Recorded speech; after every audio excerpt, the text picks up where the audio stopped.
बात है, इसमें से आपने कारोबारी मकसद के लिए उसको निकाल कैसे दिए? यानी आप निकाल के कारोबार के लिए कर देना एक और बहस है, और इससे फायदा जो होगा वो उसने उसको सौंप दिया जिसको कर्ज दिया। जिसको मैंने कर्ज दिया है ना, जिसको मैंने कर्ज दिया वो घर ले जाए, उसको आग लगा दे, उसने मेरे पैसे वापस करने। मैंने उसको ठेला लगवा दिया है, वो कारोबार करता है, ये मैंने अपने माल का फायदा उसको दे दिया, ठीक है यार तुम कमाओ, तुम, मुझे कोई कर्ज नहीं है।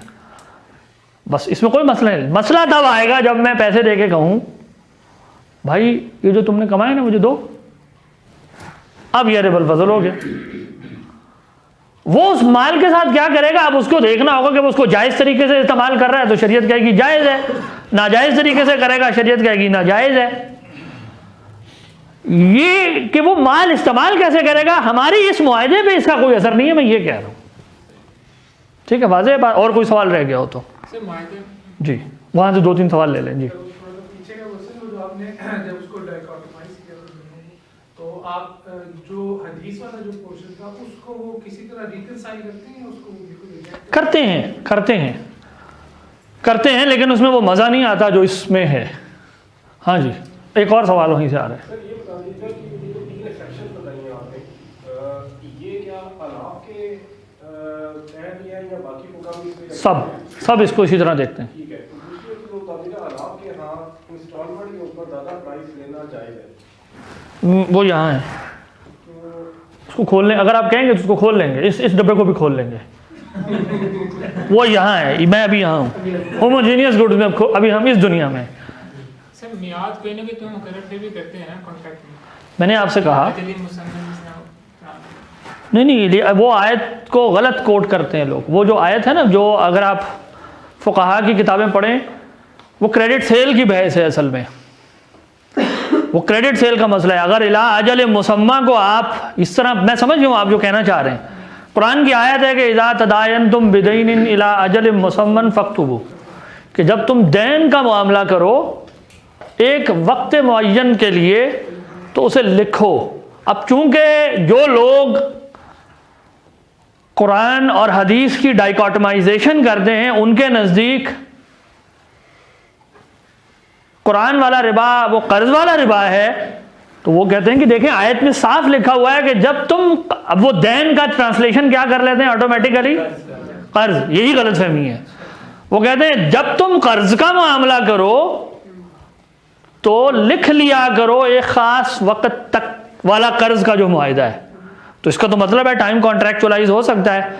हमारा सवाल ये है कि क्या हदीस कुरान के खिलाफ बात कर रही है? How will you reconcile this हदीस विद दिस अंडरस्टैंडिंग? उस आयत में कर्ज का लफ्ज नहीं है, दैन है। कर्ज तो सिर्फ दैन की एक शक्ल है। ये जो महर अदा किया जाता, दैन असल में फुक़हा की एक बड़ी टर्मिनोलॉजी है। डायम, अगर मैं दैन का ट्रांसलेशन करूँ ना फाइनेंस की लैंग्वेज में, तो वो लायबिलिटी है। दैन का क्या मतलब होता है? असल में ये थोड़ी सी डिस्ट्रैक्शन होगी, लेकिन चले अब सवाल आ गया है तो ले लेते हैं। दैन का मतलब है लायबिलिटी, और इसके ऑपोजिट टर्म वो लाते हैं एन।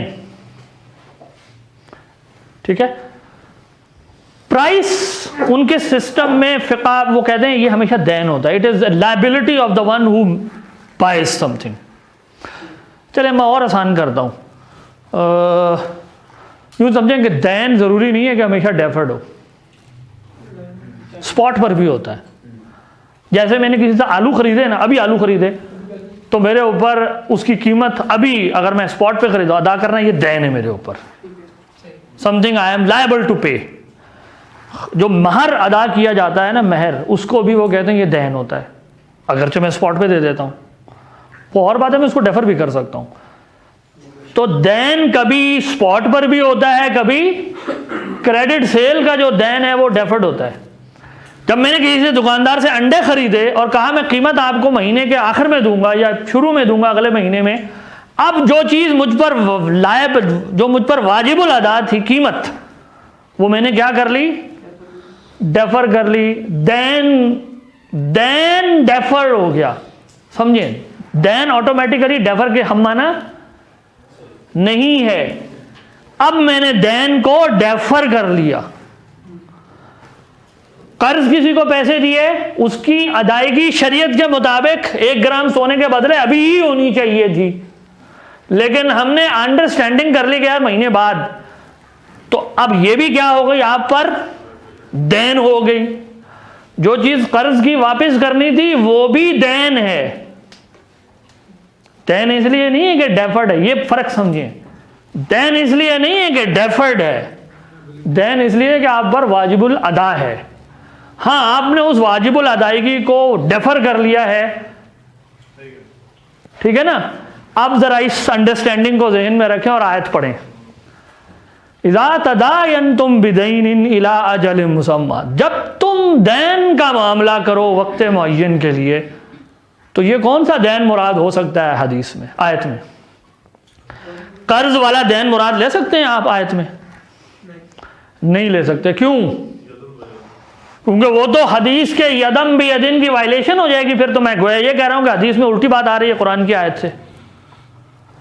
इसीलिए फुक़हा कहते हैं कि उस आयत के अंदर जो मफहूम है, जिस दैन का जिक्र हो रहा है, ये वो दैन है जो कर्ज वाला दैन नहीं है, वो क्रेडिट सेल वाला दैन है, जो कि वो जायज़ है, उसकी शरीयत ने इजाज़त दी है, वो यहाँ फॉल करता है।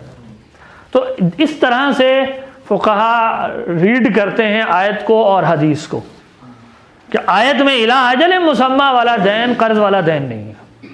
क्योंकि अगर आप उसको कर्ज वाला दैन कहेंगे तो फिर आयत में और हदीस में कोई हम आहंगी ही नहीं रह जाएगी।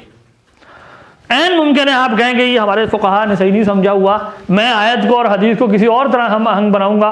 बनाया जा सकता है, बनाया जा सकता है, तो वो बनाया तो कुछ भी जा सकता है, लेकिन हमारा उस पर रिजर्वेशन ये होगी कि ये फिर आपने बना लिया है। हमारे लोगों ने तो ऐसे नहीं समझा इसको, ठीक है। यकीनन एक तो ये कि आमतौर पे इतनी गहराई में जाके देखते नहीं कि हदीस को, इस हदीस को खूब ज़्यादा संजीदगी से लिया नहीं जाता। हमारे फुक़हा ने इस हदीस ही को चूँकि बुनियाद बनाए, उन्होंने सब कुछ इसलिए कंसिस्टेंट किया है कि आयत के मफ़हूम को इस तरह से मुकर्रर किया जाएगा कि हदीस से और उसमें कहीं तदाद ना आ जाए। खैर, सारे सवाल वाज़ेह हैं जी, जो बात पूछना चाह रहे थे। रिबाउल कुरान के हवाले से जिस तरह वो इसको मतलब इंटरप्रेट कर दिया, इसको तो इससे वो रिबाउल हदीस से आपने तो रिकंसाइल कर दिया दोनों को, वो इनको दोनों को डिफरेंशिएट करने की कोशिश करते हैं, और उसका लेकिन वो बैकग्राउंड से जो बयान करते हैं वो डिफरेंट है। वो ये कहते हैं कि मसलन ये कहते हैं कि अरब ये करते थे, जिसको इस्लाम ने ये जायज़ ये करार दिया कि जब आप अक़द करते वक्त, यानी आपने मुआहदा करते वक्त आप उसी वक्त चीज़ की कीमत बढ़ा दें तो ये जायज़ है। लेकिन अरब ये इनको एतराज़ ही करते थे कि शुरू में तो बढ़ाना तुम्हारे लिए जायज़ है, बाद में जब बंदा मुकर्रर वक्त पैसे नहीं दे सकता उस कदम जब उसके ऊपर और इजाफा करते हैं तो उसको तुम नाजायज़ करार देते हो। दोनों तो इजाफा ही है। मैं आपको इसकी तो असल इससे कुरान मजीद में जो रिबा से ये मुराद है। मैं एक मिनट, ये हेट्रोजीनियस की मिसाल है, लेकिन वो जो गुफ्तगू कर रहे हैं मैं चाह रहा हूँ जरा सही से समझ में आ जाए। आयत को फुक़हा ने कैसे देखा? अहल्लल्लाहुल बैअ व हर्रम रिबा। 4 ट्रांजेक्शन देखें जी। 1 ग्राम गोल्ड, आप गोल्ड की जगह ना रुपीज़ फर्ज कर सकते हैं, क्योंकि फ़िक़ह के सिस्टम में गोल्ड और सिल्वर करेंसी है, ये हम आगे जाके देखेंगे। 1 gram gold versus 1 gram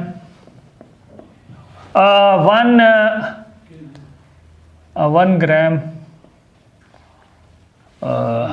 gold, ठीक है जी, ये हो गया। मैं ज़रा सोच लूँ क्या शक्लें बनाएं कि हमारा सवाल हल हो जाए। नाउ, इसके साथ नाव लगा लें, फिर लगाएं 1 gram gold versus 1 bag wheat. Now ठीक है जी। तीसरी शक्ल है 1 gram gold versus 2 bags wheat later. ये तीसरी शक्ल बना लें। चौथी शक्ल बना लें जी 1 ग्राम गोल्ड, पहले की वैसी ज़रूरत नहीं है। 1 gram gold versus 2 gram gold letter.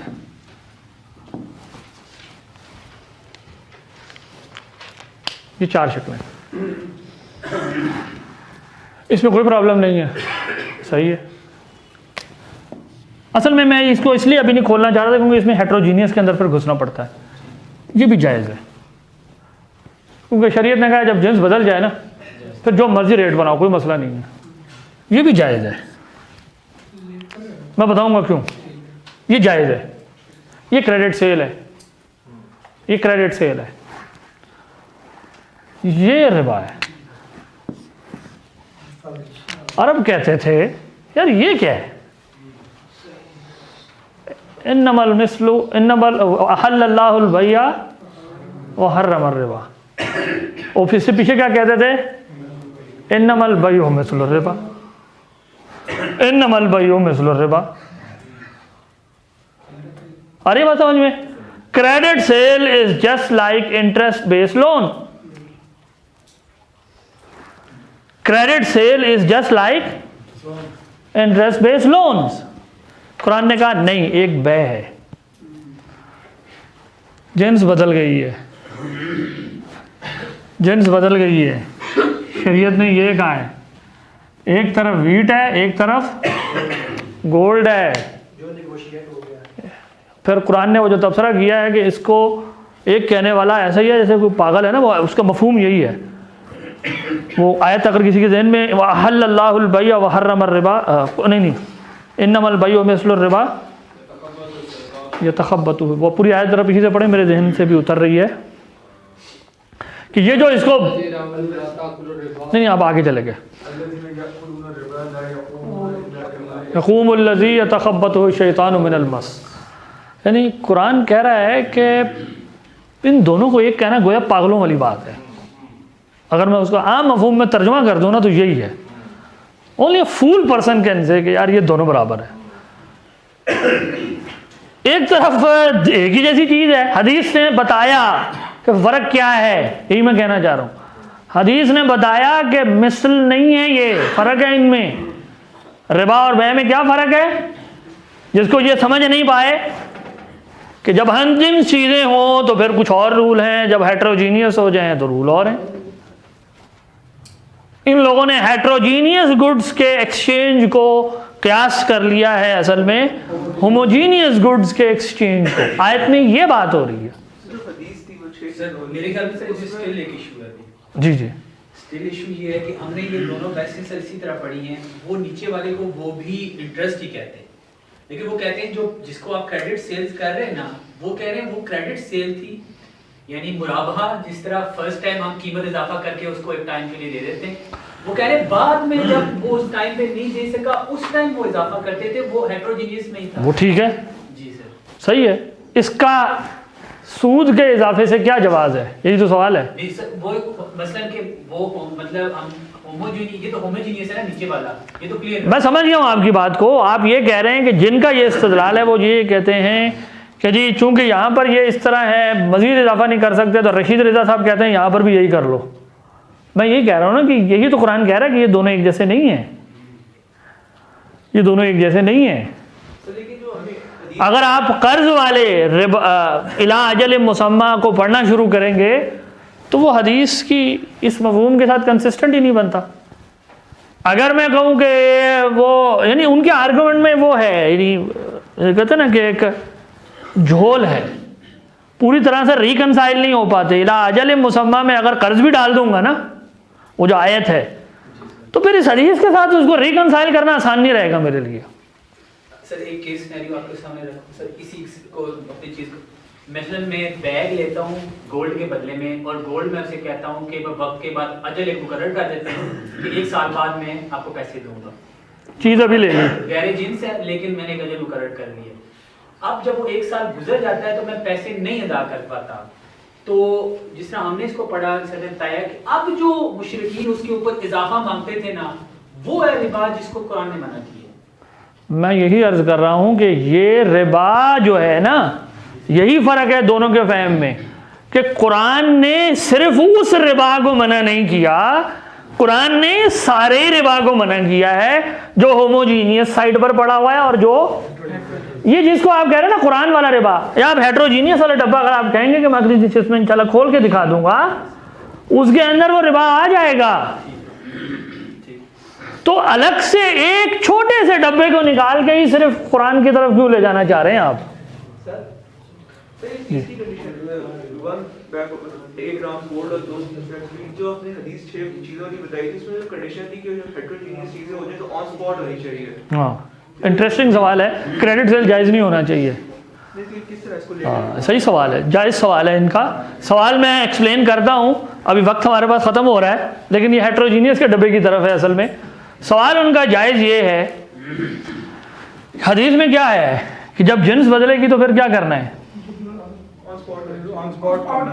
फिर आपकी ट्रांजैक्शन फिर भी स्पॉट पर होनी चाहिए भाई। ये जो मैंने ट्रांजैक्शन लिखी है तीसरी नंबर, ये तो जिन्स बदली है ना, ठीक है, क्वांटिटी डिफरेंशियल आप करें, शरीयत ने मना नहीं किया हुआ, लेकिन ट्रांजैक्शन कैसी होनी चाहिए, स्पॉट होनी चाहिए। इसका मतलब है क्या चीज़ नाजायज़ होनी चाहिए बज़ाहिर हदीस को पढ़ के, क्रेडिट सेल जायज़ नहीं होनी चाहिए, चाहे आप इजाफा करें या ना करें। वाज़ेह ना? वही प्रॉब्लम जो हमने यहाँ कहाँ उठाई थी, कर्ज में। यही क्या मसला हो गया भाई, कर्ज ही प्रॉब्लमेटिक हो गया रह गया। जब हेटेरोजीनियस के डब्बे को खोलेंगे तो क्या चीज़ प्रॉब्लमेटिक होती है, ये क्रेडिट सेल कैसे एडजस्ट होगी अब इसके अंदर, क्या वो कोई एक्सेप्शन है? जैसे हमने कहा कि कर्ज एक एक्सेप्शन है, विद सम कंडीशंस वो एक्सेप्शन जायज़ है। तो क्रेडिट सेल भी कोई एक्सेप्शनल चीज़ है या इसके अंडरलाइन कोई और रूल है? तो हम देखेंगे आप लोगों ने जिसमें जो चीज़, मैं आपका सवाल ले लेता हूँ, आप लोगों ने जिसकी जिन आप में से जिन्होंने रिबा की बहस पढ़ी है ना, उन्होंने पढ़ी होगी इल्लतों की बहस है। भाई हनफियों के नज़दीक इल्लत कुछ और है, इमाम शाफी के नज़दीक इल्लत कुछ और है, इमाम मालिक के नज़दीक कुछ और है। ये जो इल्लतों की बहस है उसका बड़ा गहरा ताल्लुक है क्रेडिट सेल के जवाज़ और अदम जवाज़ की बहस से। तो वो इंशाल्लाह वो देख सकते हैं हम अलग से। लेकिन हमने जो असल में बहस करनी है ना, जो सबसे अहम चीज़ है इस पूरी बहस में, वो ये है कि ये वाली जो ट्रांजैक्शन है इसकी क्या इम्प्लीकेशन है।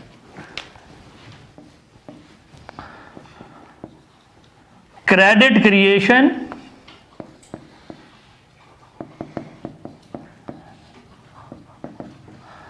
is not allowed।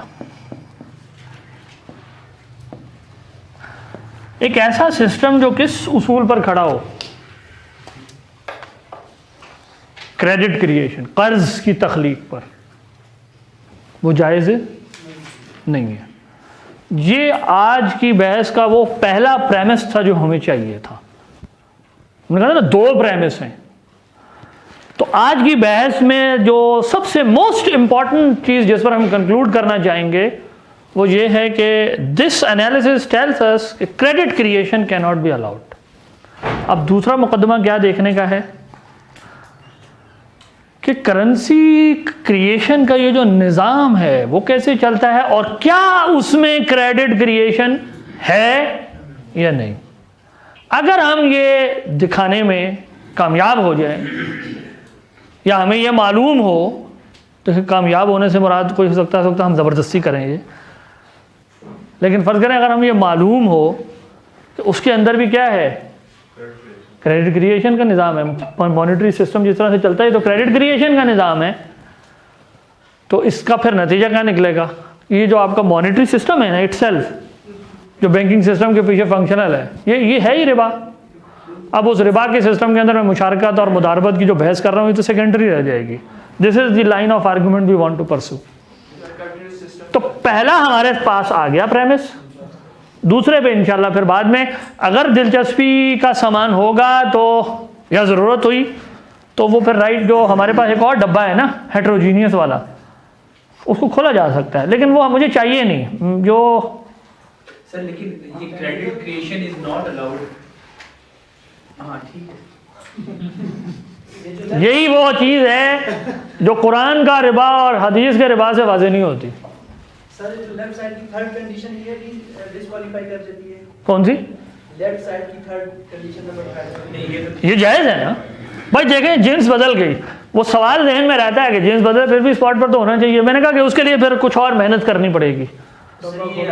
या फिर ये assume करो कि जो वर्थ ऑफ 1 गोल्ड ग्राम है is equal to worth of 2 bag, worth दोनों की सेम है।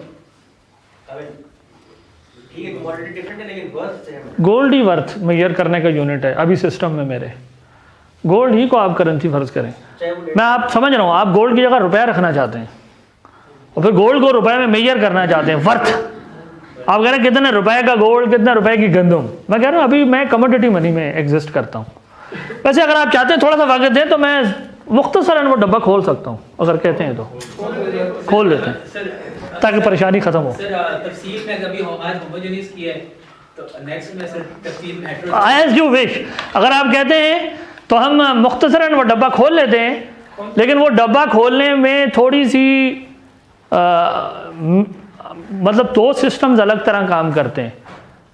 कंक्लूजन में सेम आता है, ये भी यानी बहुत बड़ी कन्फ्यूजन है हमारे यहाँ कि शायद हनफियों का सिस्टम बिल्कुल अलग तरह से शाफियों से, क्योंकि उसमें इल्लत है का इख्तलाफ है। हमारे यहाँ लिटरेचर में इसको बहुत हाईलाइट किया जाता है कि वो कहा कि हाँ बड़ा इख्तलाफ है इल्लत अखज़ करने में, लेकिन वो ज़ाहिरी इख्तलाफ पे आप रुक गए हैं। अक्सर जो अंडरलाइंग उनका स्ट्रक्चर खड़ा है पीछे पूरा, वो एक ही जैसा है। तो हनफी और तरह से इल्लत बनाते हैं, शाफी ज़रा और तरह से इल्लत बनाते हैं। आखिर में नतीजा सिर्फ इतना सा इख्तलाफ होता है कि कौन सी चीज़ है जिस पर यह इल्लत लागू होनी और नहीं होनी, बस। तो अगर आप कहते हैं मैं जल्दी से हनफी वाला खोल देता हूँ, मर्जी है आप लोगों की, खोल देते हैं जी। जब वो कहते हैं जी नेक्स्ट टाइम करें, शायद जैसे आप नहीं, आपकी अगर टाइम कंस्ट्रेंट है तो लोगों ने जाना है, जैसे कमिटमेंट होती है जी घर जाना है, मैं भी सोच रहा हूँ बेगम को मैं टाइम देकर आया हूँ। अगली तो आएंगे तो बस आज हाँ। है। मैं ये अब जैसा भाई कमिटमेंट्स होती है, मैं बेगम को क्या क्या हूँ इस तकरीबन आ जाऊँगा। वो पूछ रही थी घर कितने बजे आओगे, मैं कहा मैं इंशाल्लाह 3 बजे तक आ जाऊँगा। अब तो अगर कोई किसी की सख्त कमिटमेंट है तो बहाना नहीं मार सकता, तो ठीक है। सर एक सवाल सर, आप मेरे ख्याल में हमें इंट्रिंसिक और एक्सट्रिंसिक वैल्यू ऑफ कमोडिटी या मनी की तरफ लेके जाना चाह रहे हैं, या ऑब्जेक्टिव या सब्जेक्टिव? मैं सिर्फ अंडरस्टैंड करने के लिए पूछ रहा हूँ। नहीं, अगर मैं उसकी तरफ नहीं ले जाऊँगा इंशाल्लाह। अच्छा, तो ये जो है मतलब ऑब्जेक्टिव या सब्जेक्टिव, क्योंकि अगर किसी चीज की वर्थ उसी चीज से निकाली जाए तो आप बड़ा ऑब्जेक्टिव भी निकाल सकते हैं। ये भी प्रॉब्लमेटिक कंसेप्ट है। किसी चीज़ की वर्थ उसी से क्या मुराद है? मतलब 1 gram of gold is equal to 1 gram of gold. अगर मैं एक ऐसे दुनिया में रहता हूँ जहाँ सहरा है और मैं भूख से मर रहा हूँ, आप मुझे ला दे देते हैं गंदम, क्या वैल्यू है? मैं और आप वहाँ फंसे हुए हैं। वही कॉन्टेक्सुअल, मेरे पास बथेरा गोल्ड है और आपके पास बसेरी चांदी है। लेकिन वहां तो सर हाइड्रोजीनियस एलिमेंट आ जाएगा। मेरा कहने का मतलब वैल्यू सब्जेक्ट को माइनस करके आप नहीं डिटरमिन कर सकेंगे कभी भी। किसके लिए वैल्यू? अरे मेरे लिए ना, मैं कंज्यूमर हूँ। असल में वैल्यू की भी 2 थ्योरी है, एक labour time theory of value है, ये मार्क्सिस्ट थ्योरी है, और एक वो क्लासिकल थ्योरी है कि नहीं जो कहते हैं यूटिलिटी से ड्राइव होती है। खैर ये अलग है। अभी आए इस दूसरे डब्बे की तरफ आ जाएं, असल चीज़ की तरफ रहते हैं, ताकि हेट्रोजीनियस वाला डब्बा कैसे खोलेगा आप?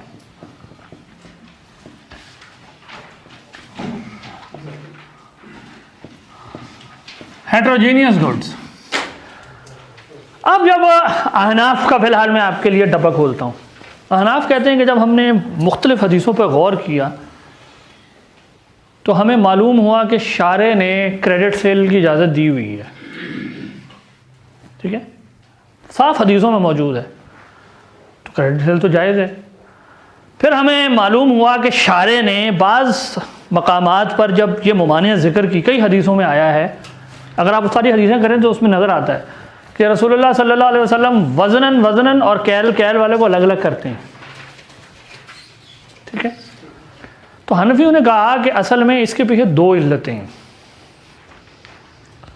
मौजूनी होना और वकीली होना। वो जो 6 चीज़ें हैं ना, आप यूँ समझ लें, वो जो 6 चीज़ें हैं हनफी उसको 2 में डिवाइड कर देते हैं।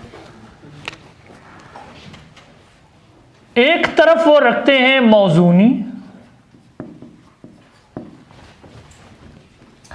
और इसके अंदर उनकी 2 चीज़ें पड़ी हुई हैं, एक सोना, वो चांदी।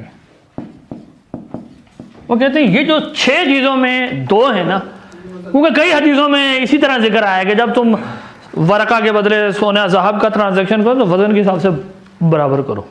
तो उन्होंने कहा कि असल में अच्छा पता लगा कि शारे ने जब ये 6 चीज़ों का नाम लिया है ना, तो दो किस्म के रूल्स हैं जिसमें बराबरी करनी थी, एक वज़न की और एक कैल की। वज़न वाले का ताल्लुक किससे है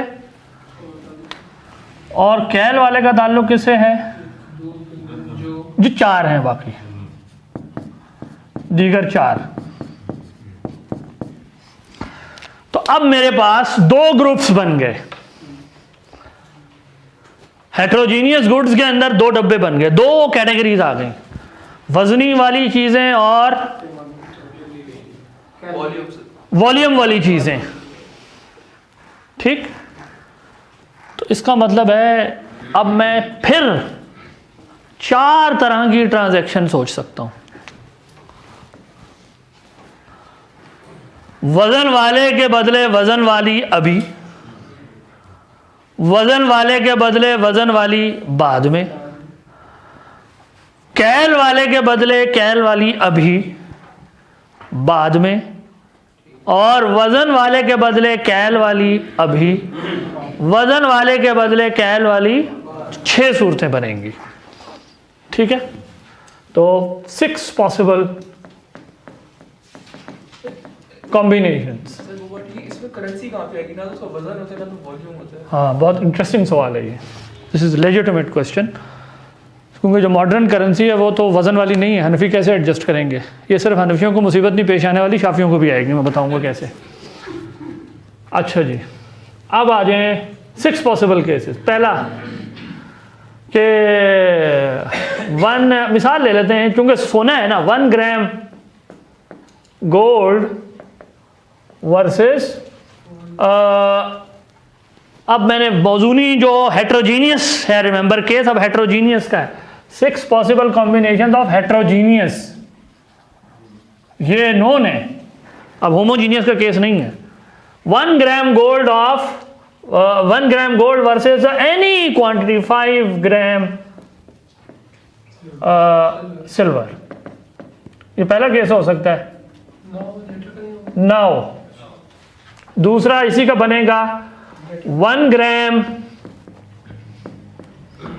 गोल्ड वर्सेस, फर्ज करें आप चाहें तो, और डाइग्रेशन में जाना चाहें तो आप कहें 5 ग्राम silver letter.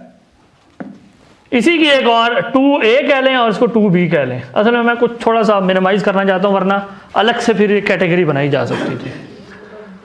1 gram gold versus 8 ग्राम सिल्वर लेटर। ठीक है, ये तीसरी, ये 2B हो गया मेरे पास। तीसरी किस्म की ट्रांजैक्शन हो सकती थी कि मैं क्या करूं, 1 बैग व्हीट वर्सेस इसी के अंदर से फॉर एग्जांपल डेट्स, खजूरें ले ली मैंने, 10 बैग्स डेट्स नाउ। और चौथी हो गई 1 बैग व्हीट वर्सेस, इसको 4A कह लें, 10 बैग्स डेट नाउ। नहीं, ये तो वही नहीं बन गई। हाँ, ये लेटर होना चाहिए, ये लेटर होना चाहिए। और 4B में अब मैं क्वांटिटी फर्क कर दूं कि 1 बैग गो व्हीट वर्सेस मसलन 15 बैग्स डेट्स लेटर। ये मेरे पास 4B बन गई। पांचवी शक्ल क्या बनेगी जी, कि 1 बैग व्हीट वर्सेस, नहीं यहां रखें गोल्ड, 1 बैग गोल्ड, हाँ बैग नहीं सही है, 1 ग्राम, ये यूनिट ऑफ मेजरमेंट सारा खेल है इसमें। ये वेट का यूनिट है, ये वॉल्यूम का यूनिट है। 1 ग्राम गोल्ड वर्सेस मसलन 10 बैग्स व्हीट नाउ। और छठा है 1 ग्राम गोल्ड वर्सेस मसलन 12 बैग्स व्हीट लेटर। ये मेरे पास बन गई जी टेक्निकली स्पीकिंग 1 2 3 4 5 6 7 8 सूरतें। We have 8। वो हाँ कैमरे में शायद जो ऊपर बैठे हैं उनको नज़र ना आ रहा, इसको थोड़ा सा सीधा कर लें। ठीक हो गया जी, 8 सूरतें वाज़ेह हैं। सर मैं शायद दोबारा सवाल कर रहा हूँ, मतलब ये जो एक्सचेंज है ये इनकी वर्थ बराबर है इन अ सेंस के ये एग्रीड, वर्थ यही है ना भाई, मेरे पास गोल्ड है, आपके पास गंदुम है, और उन दोनों की वर्थ एग्रीड अपॉन है कि ये हम दोनों एग्री करते हैं कि वर्थ किसको कह रहे हैं आप? हमें ये करेंसी के टर्म्स में करें उनको उनको उनके जहन में जो चल रहा है उनको कहने दें। जो गोल्ड की सब्जेक्टिव चीज है ना, एब्सोल्यूट तो नहीं है कि सर मैं यही कह रहा हूँ कि आप वर्थ किसको कह रहे हैं? तो वर्थ एज इन लाइक पैसों में जो नहीं वो नहीं कह रहे, मुझे पता है कुछ और सोच रहे हैं ना। बेसिकली जैसे हमारी जो करेंसी है वो तो उसके पीछे डिटर्मिनेंट्स होते हैं ना, उसकी वर्थ के डिटर्मिनेंट्स मुख्तलिफ होते हैं, कॉम्प्लिकेटेड तरीके से उसको डिटरमिन किया जाता है। मैं क्वांटिटी, शारे ने कहा है मिसलम बिमिसलिन, ऑब्जेक्टिवली बराबर करना है। मैं ये नहीं, अच्छा ऐन मुमकिन है कि आप शायद कुछ इस तरह की बात कहना चाहते हैं कि वैल्यू ऑफ 1 और the utility of 1 gram of gold is much greater for me than for you. इसका कोई एतबार नहीं है। Utility is one of the point मेरा ये है कि मेरे नज़दीक ऐन मुमकिन है कि 1 ग्राम सोना जो है ना बहुत बेकार सी चीज़ है, मुझे अच्छा ही नहीं लगता। आप बहुत उसके लिए डिज़ायरस हैं, आप चाहते हैं किसी तरह मुझे मिल जाए, मैं आपको दे देता हूँ। जब लेन देन करनी है तो बराबर करनी है, इशारे ने ये कहा है, अगर होमोजीनियस हो जाएगी। ये जो सब्जेक्टिवली मेरे नज़दीक वो बेकार है, कचरा है, ये हमारा मसला है। ठीक है, क्लियर? वैसे आज तक ऐसी कोई सिविलाइजेशन गुजरी नहीं है ह्यूमन हिस्ट्री में जिसने गोल्ड को वैल्यू न किया हो। आज अभी तक जितनी स्टडीज हुई हैं, gold is the most stable carrier of value human history में। आ जाए जी, और दूसरी गंदुम है, इसके बगैर गुजारा नहीं है। अब आ जाए कौन सी सूरतें जायज़ होनी चाहिए। हनफियों का उसूल ये है कि जब उन्होंने सारी हदीसें देखी, अब देखें ना, इसी को कहते हैं सिस्टम इस तरह बिठाएं, इल्लत इस तरह निकालें कि सारी नुसूस हम आहंग हो। वो कहते हैं कि जब ग्रुप सेम हो, इसको आप ग्रुप रीड करें, हेट्रोजीनियस में 2 ग्रुप हैं, जब ग्रुप सेम हो तो रिबन नसिया जायज़ होता है, सॉरी रिबल फजल जायज़ होता है, रिबन नसिया जायज़ नहीं है। यूं मैं लिख देता हूं, रिबल फजल जायज़, यानी एक्सेस ऑफ क्वांटिटी जायज़ है, लेकिन एक्सेस ऑफ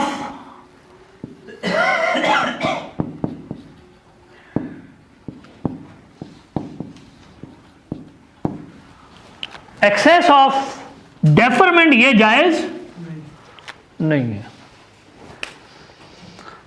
एक मिनट, ये इसको यूं लिखना चाहिए, ये तो फिर यहां भी होगा। ये असल में ये तो फिर एक मिनट कि मकीली के जरिए भी, मकीली ये यूं भी बनेगा ना, ये ठीक है ना, ये इसके लिए भी एप्लीकेबल है और ये इसके लिए भी एप्लीकेबल है। मुझे एक मिनट जरा सोचने देंगे इसकी डायग्राम ज़्यादा एफिशिएंटली कैसे बने।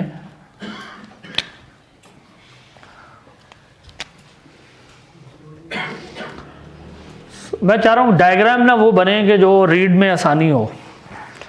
मौजूनी के बदले जब मौसूनी आया, चलें इस फिलहाल इसको देखते हैं, ये वाज़ेह है ना। पहली कैटेगरी यही वाली है, ये जायज़ होनी चाहिए, ये जायज़ है। क्यों? क्योंकि ग्रुप सेम है, हेट्रोजीनियस गुड है, ट्रांजैक्शन स्पॉट है, इसमें तो कोई रौला नहीं है। इसमें ये जायज़ होनी चाहिए, ये जायज़ है नहीं है, ये रिबन नसिया है।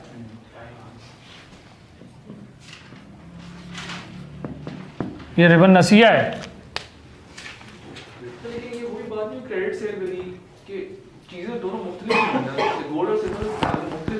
मुख्तलिफ चीज़ें हैं, लेकिन ग्रुप एक है, दोनों वज़नी हैं,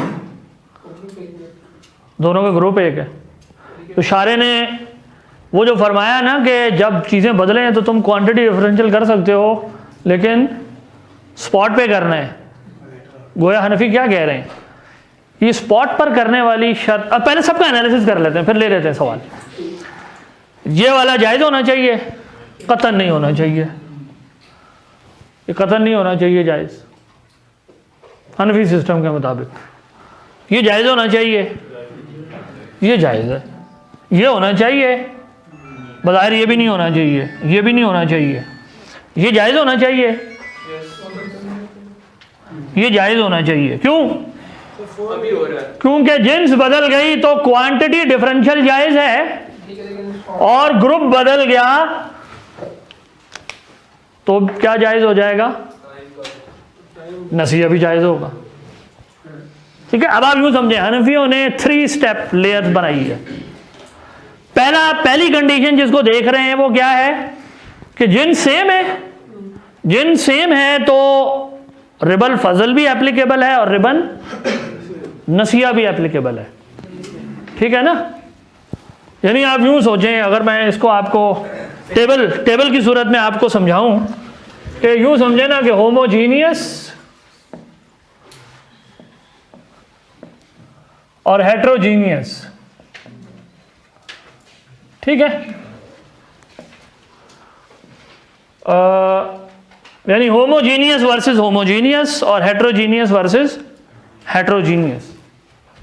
तो इसके अंदर फिर वो 2 डब्बे बना लेते हैं। सेम ग्रुप का मतलब है उनका मेथड ऑफ मेजरमेंट सेम है या नहीं, और डिफरेंट ग्रुप, ये तराजू के एतबार से वो फर्क कर रहे हैं। किसके एतबार से? मेजर कैसे कर रहे हैं कमोडिटीज को। अगर उनका तराजू एक जैसा है तो सेम ग्रुप में होंगी, तराजू फर्क है तो डिफरेंट। अब आप देखें, फजल होमोजीनियस है, जायज़ होना चाहिए? नहीं। नसिया नहीं। सेम ग्रुप में आ गया, फजल जायज़ है? ये जायज़ है, ठीक है। डिफरेंट ग्रुप, वाज़ेह हो रही है ना बात, हनफी सिस्टम कैसे चल रहा है? सर लेकिन एक चीज क्लियर की है सर, गोल्ड और सिल्वर फिर भी 2 डिफरेंट चीजें हैं, लेकिन ग्रुप सेम है, तराजू एक है। हदीस में डिफरेंट चीजें आइडेंटिफाई नहीं किया, वो तो एक ही हदीस आप पढ़ रहे हैं ना, हनफी कहते हैं और हदीसें पढ़ो साथ। हनफी भी हदीस मानते हैं, ऐसे थोड़ी हदीस नहीं मानते, वो कहते हैं और हदीसें पढ़ो ना, उसमें साफ आ रहा है। क्रेडिट सेल भी तो जायज़ है, शारे ने। अब आप देखें इससे क्रेडिट सेल का रूम कैसे आएगा। अब उन्होंने हदीस को भी तो अकोमोडेट करना है। हनफी में इल्ज़ाम लगाया हुआ हदीसें नहीं मानते थे। अब आप देखें जी, उन्होंने देखी हुई है हदीस, क्रेडिट सेल जायज़ है, तो उन्होंने उसूल इस तरह से बनाया है कि वो हदीस मुतासिर ना हो। अब आप देखें ये क्या चीज़ है। अब आप ज़रा गौर करें, दिस इज रेगुलर सेल, ये आम ट्रांजैक्शन है आपकी, भाई अभी चीज़ दी, अभी पैसे ले लिए, और regular sale. What is this? जायज़ है या नहीं? अब आप कहें कि क्रेडिट सेल के अंदर एक और केस भी आप चाहें तो बना लें, 46A और 6B। क्रेडिट सेल की एक सूरत आप ये बना सकते थे, मसलन पहले ये लिखें 10 बैग्स और फिर लिखें 1 gram gold versus 12 bags wheat later. हाँ, अब बिल्कुल वाज़ेह हो गई। ये दोनों क्या हैं? ये दोनों क्रेडिट सेल हैं। इनमें डिफरेंस क्या है? हाँ, गौर से देखें क्या फ़र्क है, विद और विदाउट मार्कअप, यही फ़र्क है ना। इन दोनों में और कोई फ़र्क नहीं है, दोनों क्रेडिट सेल हैं, एक विद मार्कअप है, एक विदाउट मार्कअप है। हनफियों ने जिस तरह से कंसेप्चुअल बॉक्स बनाया है अपनी पूरी ट्रांजैक्शन फॉर्म्स का, क्रेडिट सेल में कोई प्रॉब्लम नहीं है। आपकी मर्जी है, आप प्राइस उतनी लें, आपकी मर्जी है प्राइस ज़्यादा लें। जैसे मैंने कहा कि ये कोई उसूल नहीं है कि प्राइस हमेशा ज़्यादा लेनी है, आप चाहे कम ले लें, क्योंकि फजल की इजाज़त है, कमी की भी इजाज़त है। वो फजल किसको बेनिफिट देना है ये तो आपकी मर्जी है ना, और चूंकि नसीहत की भी इजाज़त है, ग्रुप बदल गया है। तो हनफी सिस्टम चूंकि ये कहता है कि जब आपका ग्रुप बदल गया तो आप क्या कर सकते हैं, क्रेडिट सेल विद और without markup, it makes no difference whatsoever. एक minute, it makes no difference whatsoever, दोनों एक ही चीज है। क्योंकि जैसे ही आप ग्रुप बदल देंगे, अब आप यूं समराइज कर लें कि जब होमोजीनियस हुआ तो दोनों मना है, हेट्रोजीनियस हुआ सेम ग्रुप, एक किस्म का रिबा गिर गया, रिबल फजल गिर गया, जायज हो गया ना, रिबल फजल जायज हो गया। जब ग्रुप भी बदल गया तो दोनों ही जायज हो गए। अब अगर ये मेरा सिस्टम है तो किसी को क्रेडिट सेल पर क्या एतराज है, आप बताएं। सर वही इतराज है जो हदीस में था कि जो हदीस में बताया कि ऑन स्पॉट जब वो हदीस में क्रेडिट सेल की एक्सप्लिसिटली हदीसें मौजूद है जिसमें इजाजत है, एक्सप्लिसिट हदीस है। मैं वही अभी हमने उनका जिक्र नहीं किया सर। मैं ज़ाहिर है मैं कोई हदीस सारा इस्तेदलाल थोड़ी बता रहा हूँ, मैं बता रहा हूँ हनफियों का सिस्टम ये है भाई। ठीक है, ठीक, मतलब वो इसी वजह से शायद ना असल में चूंकि एक मेन वो हदीस का जिक्र गुजरा ना, तो हम चूंकि बार बार उसको पॉइंट हाँ, करते तो वो चूंकि एक ही हदीस है, ज़ाहिर है जो फुकाहा बैठ के वो सारी चीज़ें देख रहे होते हैं कि यार सारे सिस्टम को रिकनसाइल करना है, तो वो कहते हैं कि वो क्रेडिट सेल वाली, इसका तो मतलब मैं अंडे नहीं खरीद सकता इस तरह किसी को पैसे दिए बगैर भी, तो इसका मतलब है बैक क्रेडिट सेल एक्सेप्शन नहीं है हनफी सिस्टम में, वो एक रूल के तहत ही जायज़ है। यानी शारे की जब हमने हदीसों पे गौर किया तो हमें लगा शारे ने खुद दो ग्रुप्स बनाए हैं, ठीक है। तो आप कह सकते हैं कि भाई हम नहीं मानते हनफियों के इज्तिहाद को, आप ना माने, लेकिन हनफी तो ऐसे ही कहते हैं, हेट्रोजीनियस सिस्टम ऐसे ही बनाएंगे अपना। जी तो ये जो डब्बे बनाए हैं वो जिसके अंदर हमने बेसिक ऑफ मेजरमेंट बेसिस पे डिस्ट्रीब्यूट किए, जिसके हिसाब से चले तो एक चीज हलाल भी है, एक तरीकेकार हलाल भी हराम भी है। कैसे? चांदी को या अगर आप लीड को आप वजन के बेस पे भी मेजर कर सकते हैं। हाँ, मैं समझ गया हूँ, मैं आपका जवाब देता हूँ, आप जो ले जा रहे हैं जिस तरफ मैं समझ गया हूँ।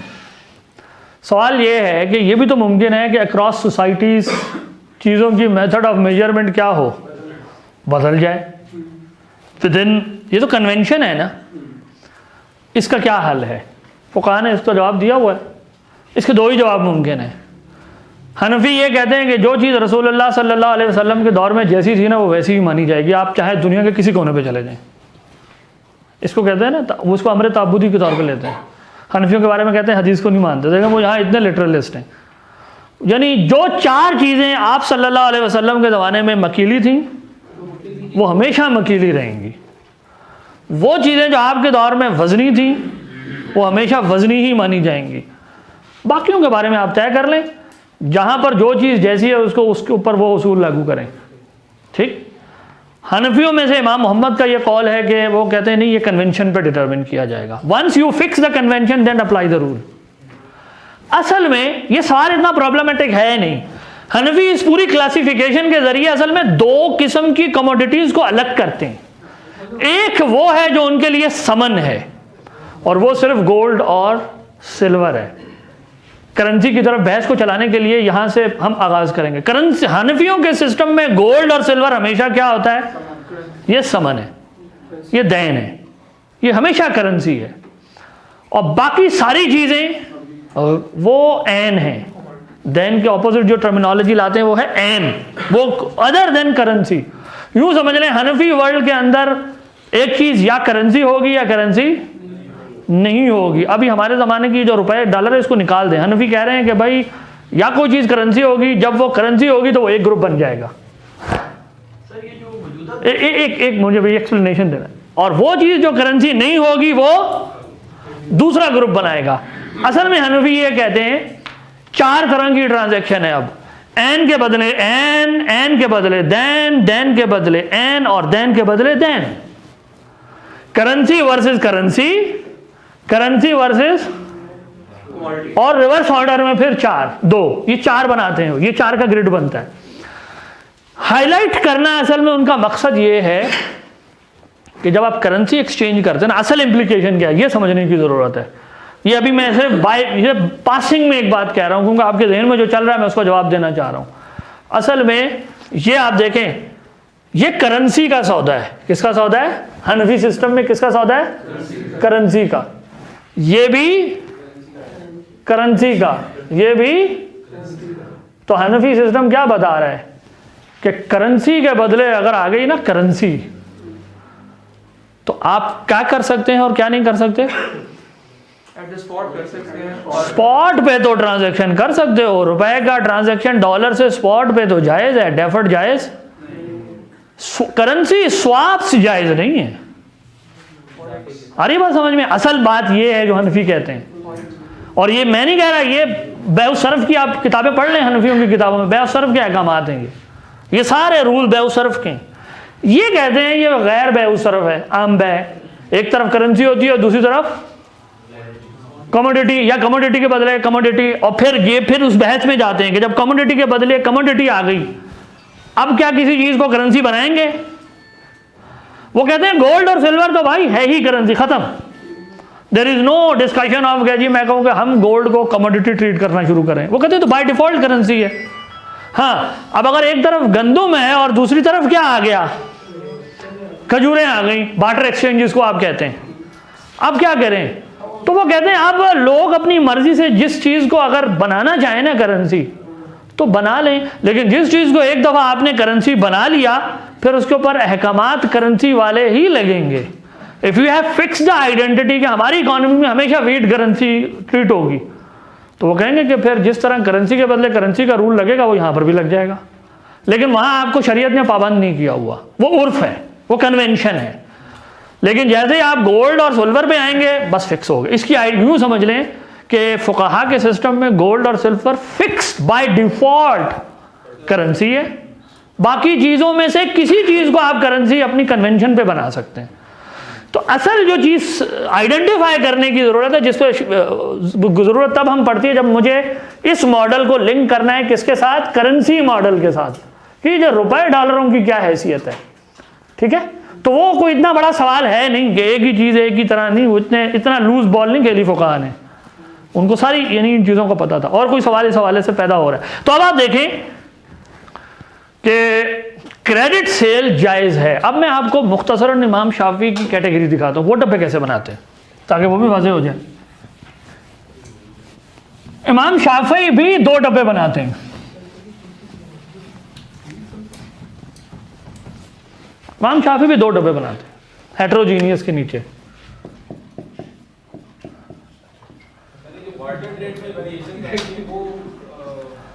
ये है ना आपकी बाटर, बाटर, ये बाटर है। बार्टर तो गलत होगी ना, अफराद उसके दरमियान अपना जो एतबार है वो चेंज कर देते हैं। मैं इससे कोई चीज़ लेता हूँ सोने के बदले में कुछ, तो ये मुझे कुछ और कीमत के हिसाब से देते हैं। मतलब गंदम कोई और बंदा मतलब कराची के अंदर देता है हमारा तो वो सेम है, या लाहौर में देता है तो अगर से वो डिफाइन है हुई भी है, लेकिन लोगों ने आपस के अंदर उसके अंदर चेंजिंग वो कर दी है। यानी लोग आपस के अंदर म्यूचुअल जो कंसेंट है उसके साथ। देखिए एक बिजनेस कम्युनिटी है, जो ट्रेडिंग कम्युनिटी होती है ना, उनकी वो इतना बेवकूफ़ लोग नहीं होते, प्रॉफिट मैक्सिमाइज कर रहे होते हैं। उनको पता होता है कि इक्विवेलेंस इतनी आसानी से धोखा नहीं खाते लोग। अगर ऐसा हो तो अंधेर नगरी मची हुई हो ना फिर। यानी आपको आइडेंटिटी या बाय कन्वेंशन फिक्स होती है या बाय डिफॉल्ट होगी। तो उन्होंने कहा कि जी जब बाय डिफॉल्ट सोना चांदी है जो कि लोग इन जनरल यूज़ करते हैं, लेकिन अगर उसके अलावा कोई और चीज़ आपने किसी और धात को डाल लिया है, उसको वो फलूस कहते हैं, वो कहते हैं वो भी जायज़ है। लेकिन अगर वो करेंसी है तो फिर उस पर करेंसी का हुक्म लागू होगा। यानी असल में करना मकसूद इन 2 इल्लतों का यह है कि एक तरफ मेरे पास करेंसी ट्रेड बन जाए, दूसरी तरफ क्या बन जाए? Non currency. इस तरह से वो जो हदीस हैं सारी हम आहंग हो गई। यानी देखें ना, मकसद तो ये था कि हदीस में क्रेडिट सेल जायज़ है, वो किस उसूल से जायज़ हो रही है, जबकि हमें हदीस में नज़र आ रहा है कि ये तो नाजायज़ होना चाहिए। तो उन्होंने कहा असल में 2 ग्रुप्स हैं। अब दो ग्रुप आइडेंटिफाई करने के लिए हनफियों ने कहा कि मौजूनी ये होंगी करेंसी, क्योंकि सोना चांदी वजनी थे, और मकीली तो उन्होंने कहा कि ये हो गए अदर, यूं किया। इमाम शाफी क्या करते हैं, शाफी थ्योरी के अंदर इल्लत और तरह निकालते हैं, वो भी दो ग्रुप बनाते हैं, एक है सेम ग्रुप और एक है डिफरेंट ग्रुप।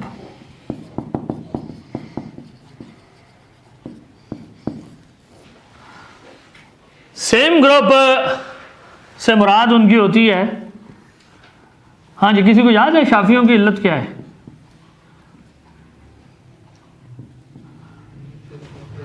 समन होना और तोम होना।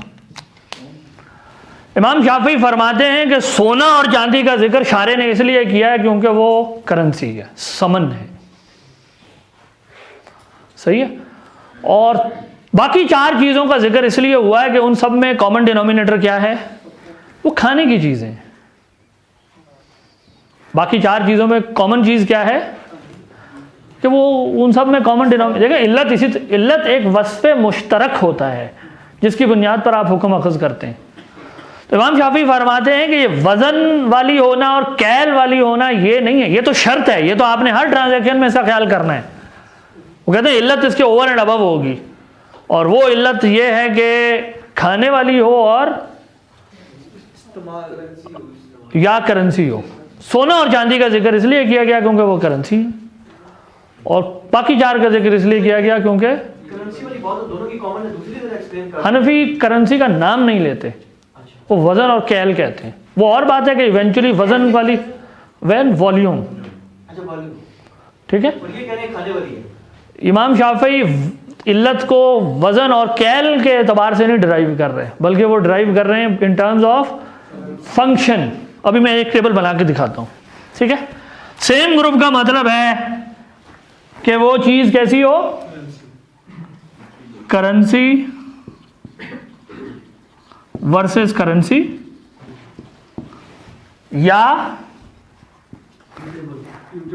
एडिबल वर्सेस एडिबल, ये सेम ग्रुप है।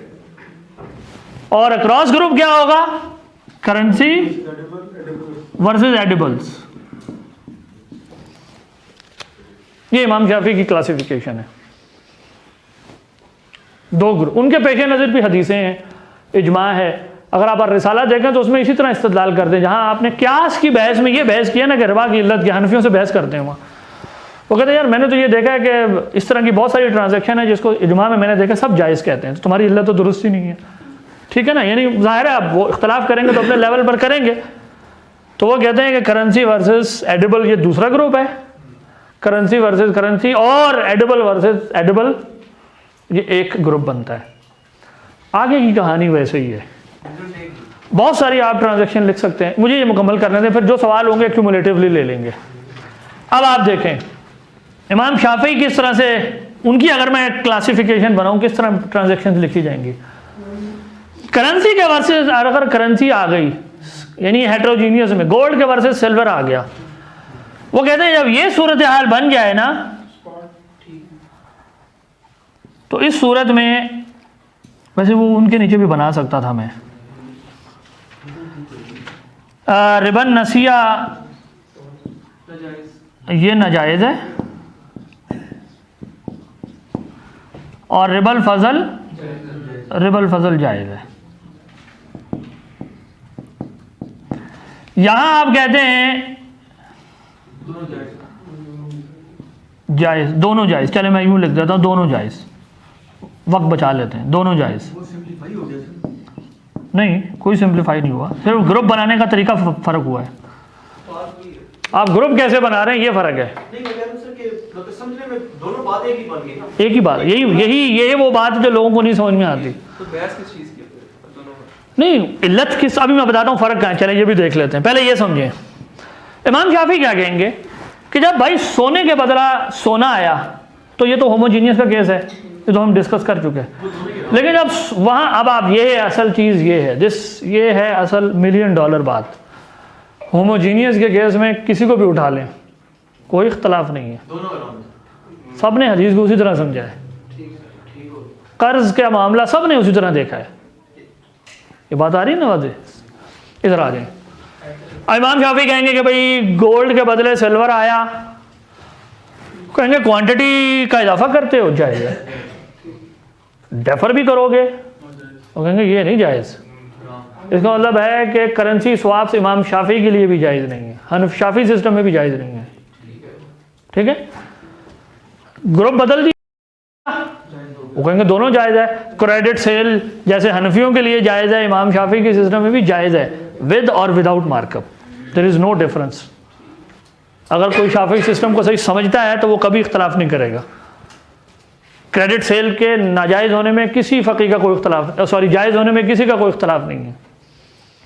ये हमारा मसला है कि हम उसको यूँ कहते हैं कि यार वो तो सूद की तरह बन गया, वो उसी तरह पैसे दे के, यही तो वो कन्फ्यूजन थी, यही तो वो कन्फ्यूजन थी। इन्नमल बैउ मिस्लुर रिबा। और मॉडर्न जो हमारा इस्लामिक इकोनॉमिक्स का डिस्कोर्स है उसमें रिबा की बहस को इस तरह उठा के दोबारा वो प्रॉब्लम लोगों के लिए खड़ी कर दी। भाई आप क्लियर कटली हदीस को एक्सप्लेन करें जैसे फुक़हा ने किया है तो कोई कन्फ्यूजन नहीं रहती। एक कंज्यूमर लोन वाला सूद, तिजारती सूद, it has no meaning whatsoever. Homogeneous good है, आपने क्वांटिटी ज़्यादा कर ली, आपने टाइम को कॉन्ट्रैक्चुअलाइज किया, बस रिबल फजल और रिबन नसिया हो गया, ख़त्म। ये जो हमारे यहाँ बहस पे बहस चली जा रही है ना कई सालों से, रिबा की बहस करो भाई, इसकी तारीफ मुकर्रर करो, गोया किसी ने तारीफ मुकर्रर ही नहीं की पहले आज तक, and we need to do it, है ना। दोबारा से हमें व्हील री इन्वेंट करना है जी।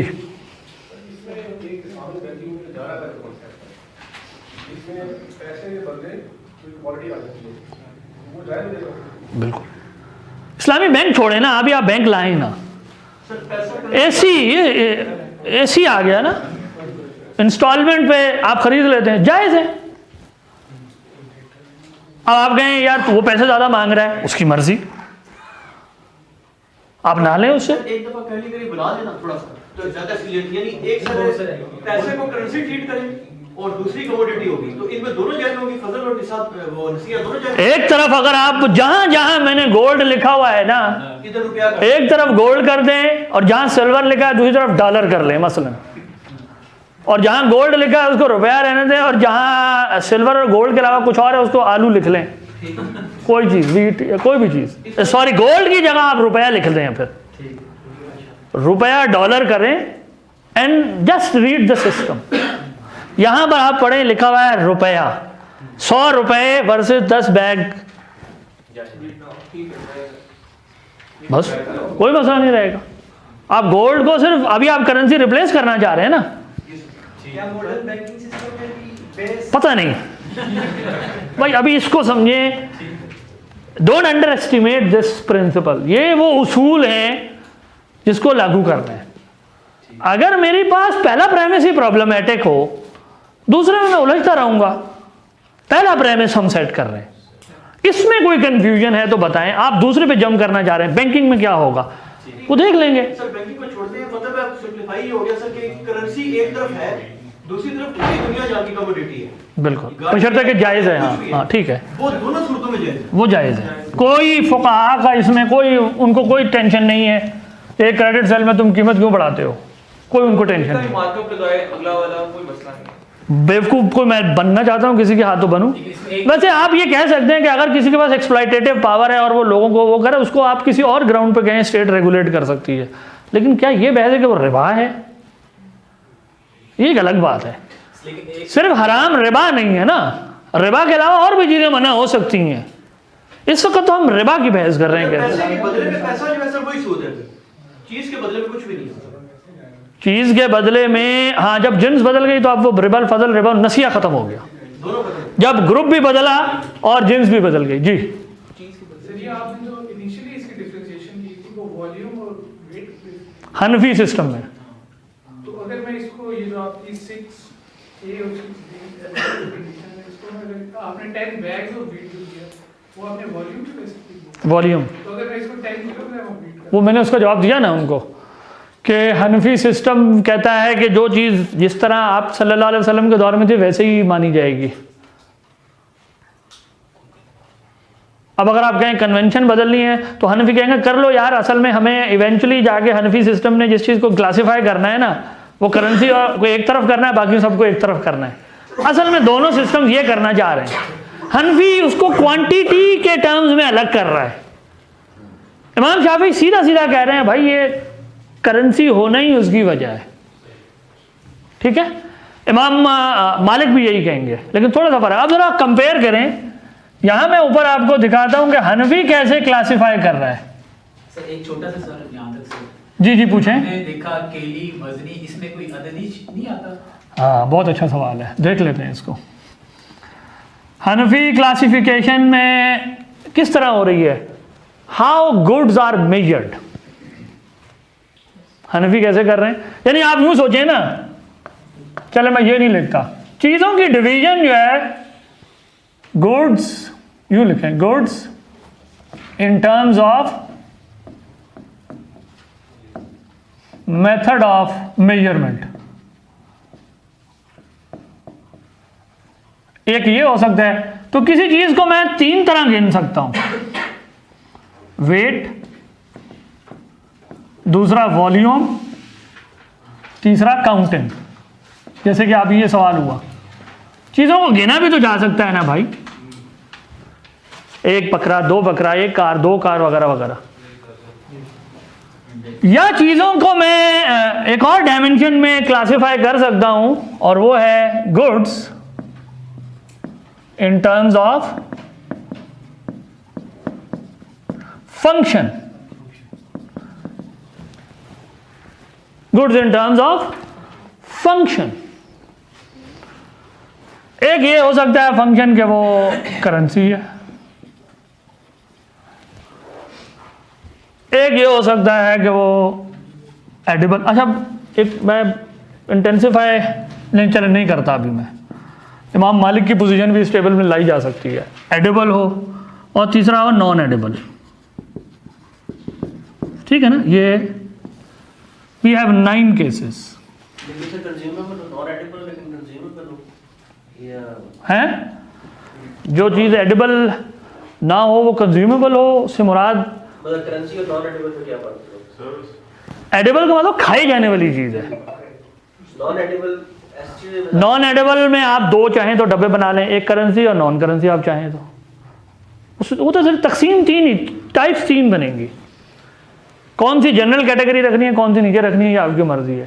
यानी खाने वाले के एतबार, यानी करेंसी वर्सेस नॉन करेंसी है तो उसमें फिर 2 हैं, एडिबल नॉन एडिबल, ठीक है। आ जाए जी यहाँ हनफी। अब यूं देखते हैं कौन सा रिबा किसके यहां लागू होगा। हनफी सिस्टम में जब वेट, यहां पर दोनों सेम होंगे, हनफियों और शाफियों का एक ही पोजीशन होगी जब कोई चीज ऐसी हो कि वो करेंसी भी हो और वेटेबल भी हो। जब कोई चीज करेंसी हो और मौजूनी भी हो, साथ ही करेंसी भी हो और मौजूनी भी हो, तो हनफियों और शाफियों की पोजीशन में बिल्कुल exact same rule of Riba लागू हो जाएंगे। ऐसा है या नहीं? क्योंकि यानी यूं समझे ना कि सोना और चांदी को इमाम शाफी रिबा के उसूल उस पर क्यों लागू कर रहे हैं? क्योंकि आपके नजदीक वो क्या हैं? इमाम शाफी के नज़दीक सोना और चांदी पे रिबा के उसूल क्यों लग रहे हैं भाई? तो वो करेंसी है। हनफी कहेगा भाई क्यों लगा रहा हूं मैं, भाई ये वजन वाली चीज़ है, तो कोई इख्तलाफ नहीं होगा। अच्छा, आम तौर पे करेंसी पे ये 2 चीज़ें अभी मैं इग्नोर कर रहा हूँ, ये सवाल ले सकते हैं, करेंसी गिनी वाली भी हो सकती है ना। इसको फिलहाल आप इसको यहाँ डैश लगा दें, फिलहाल इसको डैश लगाएं, we will come back to it. क्योंकि हमारे पास इमाम शाफी के यहाँ ऐसी, हनफियों के यहाँ ऐसी कोई करेंसी नहीं है जो वॉल्यूमेबल हो, और हनफियों के सिस्टम में ऐसी कोई करेंसी नहीं है जो गिनती वाली हो। करेंसी क्या होती थी? सोना, और तो वो तो वजनी वाली होती थी। तो ये रिडंडेंट हो जाते हैं। ये 2 डब्बों की फिलहाल मुझे ज़रूरत इस वक्त कंपैरिजन के वक्त नहीं है, यहाँ है। एक चीज मौजूनी हो और खाए जाने वाली हो, अब दोनों क्या कहेंगे, इन पर रूल ऑफ रिबा लगेंगे? हनफी कहेगा यस, शाफी भी कहेगा यस। हनफी क्यों कहेगा? मसलन उन चार चीजों के अलावा कोई और चीज वजनी है, या सॉरी वो जो दो चीजें हैं उनके अलावा कोई और चीज वजनी है जिसको हम वेट करते हैं, क्या उसके ऊपर रिबा के उसूल लगेंगे? हनफी कहेगा लगेंगे। क्यों? क्योंकि इल्लत क्या है रिबा की? वजन होना। वो कहेगा इस पर सारे रूल जो हमने पढ़े हैं ना वो लग जाएंगे उस पर। शाफी कहेगा लगेंगे। क्यों? वो कहेगा इसलिए कि मसलन मैं कहूँ किनू जो है वो किलो के हिसाब से बिकते हैं, फ़र्ज़ करें, अब हदीस में तो किनू का जिक्र नहीं है, तो हनफी कहेगा किनू के ऊपर रिबा के रूल इसलिए लग रहे हैं क्योंकि ये वज़नी है। शाफी कहेगा इसलिए लग रहे हैं, या अमरूद ले लें मिसाल, किनू आमतौर पर किलो अमरूद है, तो हनफी कहेगा ये चूँकि वज़नी है इसलिए रिबा के रूल लगेंगे। शाफी कहेगा क्यों लगाने हैं भाई, ये खाई जाने वाली चीज़ है। ये सर तब बात करें जब किनू के बदले किनू या अमरूद के बदले, मतलब जो भी रूल्स ऑफ रिबा हैं वो एप्लीकेबल हो जाएंगे।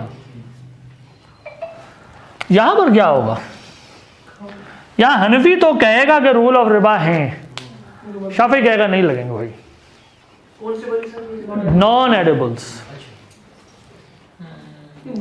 Non edible countables, oh sorry non edible weightable. कोई धात ले लें मिसाल के तौर पे, ना वो करेंसी है, लोहा फर्ज करें, वजन से आप बेच रहे हैं, अब लोहे के ऊपर रिबा के उसूल लागू होंगे? लोहे के बदला अगर हनफियों के यहाँ तो होंगे, शाफियों के यहाँ वो नॉन एडिबल है, ख़त्म हो गई बात। ये इख्तलाफ आ गया, इधर आ जाए, ये तो ख़त्म हो गई। यहाँ पर क्या हो रहा होगा, वॉल्यूमेबल हो और पिज़्ज़ा, हनफी भी कहेगा यहाँ लागू हो जाएंगे, शाफी भी कहेगा भाई लागू होंगे।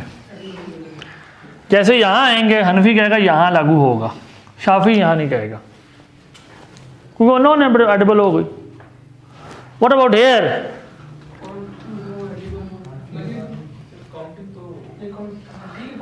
यहां पर शाफी कहेगा, वैसे ये क्वेश्चनेबल बात है कि चलें फिलहाल मैं फर्ज शाफी कहेगा हाँ, क्योंकि एडिबल होना मयार है। मयार क्या है? हनफी की इल्लत ही नहीं है गिना जाना, वो कहेगा नहीं होगी। यहां पर यहाँ दोनों ही नहीं है, यहां पर दोनों ही नहीं होंगे क्योंकि वो दोनों के लिए इल्लत नहीं है। This is the grid that indicates where the difference actually lies. ये इख्तलाफ हमें बता रहा है कि दोनों के दरमियान ये इख्तलाफ है कि कौन सी कमोडिटीज हैं जो रिबा की छतरी में आएंगी और नहीं आएंगी, लेकिन कौन सी ट्रांजैक्शन फॉर्म्स हैं जो रिबा के तहत आती हैं और कौन सी नहीं, इसमें कोई बहुत बड़ा इख्तलाफ नहीं है। आ रही है ना बात समझ में? क्रेडिट सेल दोनों के लिए जायज़ है, रेगुलर सेल दोनों के लिए जायज़ है, सब उन्होंने रिबा की हदीस से निकाला हुआ है, सब ने हदीस से निकाला है। दोनों के नज़दीक पैसे दे के ज़्यादा पैसे वापस लेना ये नाजायज़ है। सर हमने शायद समझे याद पड़ा है कि हमने अददी को भी बतौर कदर पढ़ा था, जिस तरह केली है या वजनी है, तो वहाँ पे हमने जहाँ तक मुझे याद पड़ा कि उन्होंने अददी को भी उसी कैटेगरी में डाला। हनफी अगर कोई पक्का ठक्का हनफी हो वो नहीं मानता अददी को। बाद वाले कुछ हनफियों ने ये इस राय का इजहार किया है कि मादूदात मुतकारिबा, कंपेरेबल काउंटेबल्स, कंपेरेबल काउंटेबल्स, देखिए काउंटेबल कुछ चीज़ें ऐसी होती हैं जिनमें आप मिसलियत मुतय्यन कर सकते हैं, बाज में नहीं। नई करोला कार और फिर वैसी ही करोला कार दो एक साथ खड़ी हुई हैं, हनफी कहेगा ये मादूदाते मुतकारिबा हैं, इसके ऊपर तो रूल ऑफ लिबाल लगेगा। लेकिन अगर वो मादूदात मुतकारिबा नहीं है, वो कंपेरेबल काउंटेबल ही नहीं है, फिर नहीं लगेगा। ये बात के लोगों ने कहा है, गोया एक अंडे के बदले अगर आप 2 अंडे की ट्रांजैक्शन करें तो एक हनफी को इस पर कोई एतराज़, रिबा के तनाजुर में भाई अंडा वो कहेगा शुतर मुर्ग का भी हो सकता है, मुर्गी का भी हो सकता है, एक बकरे के बदले 2 बकरे तो करें, बकरा बड़ा छोटा भी होता है। तो कहते हैं इसमें हनफी इसमें ये इस्तेदलाल करते हैं कि जब शारे ने जिक्र ही नहीं किया किसी हदीस में अदद का, शारे ने जब गुफ्तगू की तो 2 ही चीज़ों का जिक्र कर रहा है शारे, या वज़न का या कैल का। तो जब शारे अदद वाली चीज़ का जिक्र ही नहीं कर रहा अपनी गुफ्तगू में, किसी हदीस में ये जिक्र ही नहीं है, तो इसका मतलब है वो लोगों को रिलैक्सेशन देना चाह रहा है। हम क्यों बाउंड करना चाहते हैं? शारे ने अगर जिक्र नहीं किया तो हम उसको इल्लत में काउंट नहीं करेंगे। इल्लत में बस वही 2 चीज़ें रखेंगे जिसका हदीसों में जिक्र है। मुतअद्दिद हदीसों में वज़न कैल की बातें आई हैं, गिनती का कहीं जिक्र ही नहीं है। तो जब गिनती का जिक्र नहीं है तो वाई शुड बी। तो इसमें शरीयत ने गोया लोगों की आसानी का मामला किया, उनको इजाज़त दे दी कि भाई अंडे के बदले अंडे वंडे, छोटा बड़ा अंडे का ख्याल करना है तो कर लो, बकरे के बदले बकरा कर लो, गाड़ी के बदले करना है कर लो, जब नहीं बांधा तो हम भी नहीं बांधेंगे। इमाम शाफी चूँकि इल्लत और तरह निकालते हैं वो तोम होने को, वो कहते हैं मेजरमेंट तो भाई हमेशा ही बराबर करनी है, ये तो शर्त है उसकी, लेकिन किस चीज़ की मेजरमेंट बराबर करनी है? वो कहते हैं खाने वाली चीज़ होंगी, वो फंक्शन के एतबार से क्लासिफिकेशन करते हैं। इमाम मालिक की तरफ जाएंगे वो थोड़ी सी रिफाइनमेंट करते हैं, वो कहते हैं कि ये जो 4 चीज़ें जिनका जिक्र हुआ है इन सब में कॉमन डिनोमिनेटर खाए जाने वाली सिफत नहीं है, बल्कि स्टोरेबल एडिबल्स हैं। ये सब प्रिजर्व की जा सकती हैं, स्टोरेबल है ये। तो इसका मतलब है इल्लत जो है वो एडिबिलिटी नहीं है, स्टोरेबिलिटी ऑफ एडिबल आइटम्स है। तो इसका मतलब क्या हुआ कि इमाम शाफई जिन बाज़ चीज़ों को इस वजह से रिबा के तहत लाएंगे कि वो खाई जा सकती हैं, मसलन सब्जी पेरिशेबल होती है ना, बाज़ चीज़ें उनकी लाइफ नहीं होती, फटाफट ख़त्म। इमाम मालिक के सिस्टम में वो रिबा की बहस से बाहर हो जाएंगी, क्योंकि वो स्टोरेबल, वो 2 इल्लतें बनाते हैं, एक वो कहते हैं करेंसी होना और एक वो कहते हैं स्टोरेबल एडिबल होना। इमाम शाफी कहते हैं नहीं, करेंसी होना और एडिबल होना, ना कि स्टोरेबल होना। हनफी कहते हैं नहीं, यूं नहीं देखना, बल्कि यूं देखना कि मेजर कैसे होता है। तो ये यकीनन एक इस मानों में इख्तलाफ जो है कि what is to come under the purview of रिबा, ये बदल सकता है। ट्रांजैक्शन फॉर्म्स पे फर्क नहीं है, और ये फर्क तब पड़ता है जैसे आप हेट्रोजीनियस में जाते हैं असल में, ठीक है, या इवन होमोजीनियस में भी पड़ सकता है। लेकिन असल चीज जो इकोनॉमी के नुक्ता नजर से अहम है वो करेंसी के रूल्स सबने कैसे देखें। करेंसी के रूल्स सबके एक जैसे हैं। सब कहते हैं कि कर्ज कॉन्ट्रैक्चुअलाइज हो, चाहे इजाफा हो या ना हो, ये रिबा है। सब कहते हैं कि आप जैसे ही कर्ज देके थोड़े से पैसे ज़्यादा मांगेंगे, ये रिबन नसिया और रिबल फजल दोनों हैं। सब कहते हैं कि आप डिफरेंट करेंसीज को अगर डेफर्ड पेमेंट के साथ फिच करेंगे, इसको करेंसी स्वाप्स कहते हैं, ये नाजायज़ है। ये असल तो खेल ही यहाँ है, असल खेल यहाँ है। मॉडर्न इकोनॉमी पे जहाँ जद पड़ती है वो ये थोड़ी आलू के बदले आलू, वो करो यार। हमें आम तौर पे इस्लामिक इकोनॉमी बेवकूफ़ बनाते हैं, ये दिखा दो को बड़ा इख्तलाफ हो गया, एक कह रहा है आलू पे लगेगी, दूसरा कह रहा नहीं लगेगी, तो यार कर लो ना, आप शाफी आप कर लो, तो फिर शाफी मलकी हनफी जो सब चीज़ों में कॉमन है वो भी तो लगाओ, वहाँ तो कोई इख्तलाफ नहीं है।